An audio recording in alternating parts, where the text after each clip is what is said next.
tradition, every teacher also documents their knowledge in every generation. We are very proud that our Guru, Dr. Srimati Siri Rama, has also contributed to the field of performing arts through her PhD research work and presenting her papers in various national and international conferences. We are happy to release our first book titled Dance Divine. This book will inspire all our students to understand the performing arts in a proper and structured manner. It is our privilege to request another scholar, Dr. Aparna Dwivedi, to release the scholarly work of Dr. Srimati Siri Rama. We welcome her to release the book and speak a few words. Over to you. Yeah. Congratulations. We are actually formally releasing the book. So this is the book which Dr. Sri Rama has written, and I am just opening the book. And this is the book which is, today we are launching this book. So congratulations, Dr. Sri Rama, for writing this wonderful book and telling all of us about the dances of different deities and how they have performed this dance in different forms, and how different deities have performed these dances in different parts of India. So congratulations to you once again.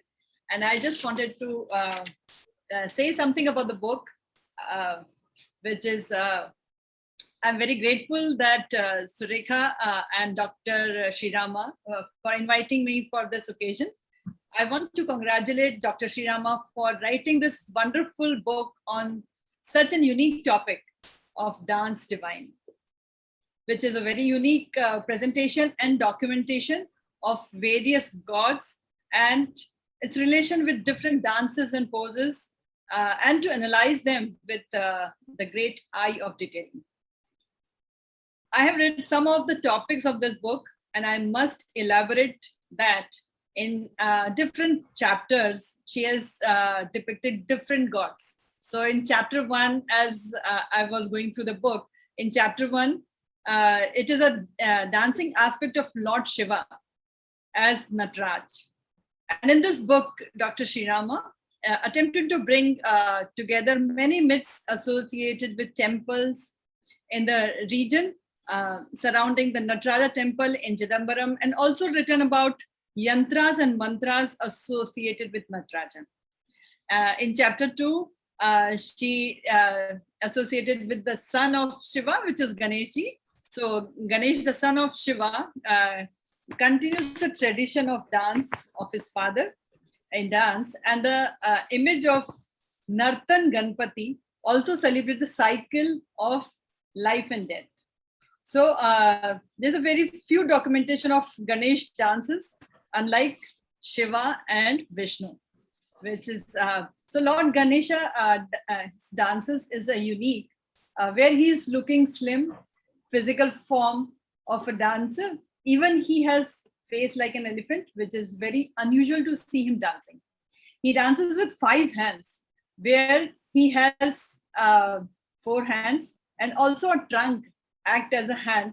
He also seen dancing in company of his mother in some of the panels in temples, and his father Shiva also. So also given the classification of Ganesha's appearance in conventional or traditional dances and dramas. So it's a wonderful way of depicting, of documenting things in a very concise manner. In chapter 3, she tells us about the Lord Kartikeyan, which sometimes we see as a younger brother of Ganesha and sometimes older brother of Ganesha. So, and different aspect of Muruga dance depicting this chapter. And the other chapter, chapter 4, which is Leela of Lord Vishnu, which is described very well. And the concept of Maya and Leela of Vishnu is associated with this metamorphical and metaphysical, physically. In all the avatars of Krishna, Vishnu as a dancing avatar is very famous. And finally, in chapter 5, after all the male gods, now we as women god are God she is depicting. So the dances of goddess Lakshmi, Saraswati and Parvati are depicting very well in this, and some spiritual traditions in southern India she depicted very well. So sometimes we see Devi Durga Mahishasur Mardani by killing demon or Asur Mahisha. So Mahishasur.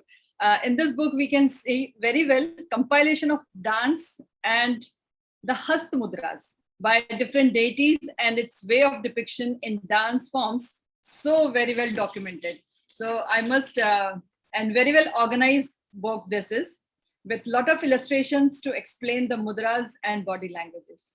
Dr. Rama and her daughter both are dedicated themselves to dance, even Dr. Rama's mother. So all the three generations are very much into dance and they are taking this tradition ahead, which is a wonderful thing. We can see various postures of both of them in this book in Dance Divine. I must thank Dr. Rama to give this book to the world to know the importance of Indian dance, Indian classical dance and its depiction. Thanks a lot. Many generations will be benefiting with this book. Thanks a lot. In my view, this book is unique as it is useful for beginners as much as it is for accomplished people. So thanking for calling me again. Let me thank Mrs. Surekha Radhakrishnan and Srimati Rama for inviting me for this wonderful occasion. Thank you. Thank you so much. Thank you. Thank you. Aparna ji, thank you so much for the wonderful words.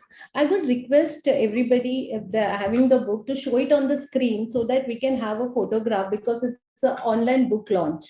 So if you can show this photo, all of us, we can take a quick photograph, all of us, on the screen. Yeah.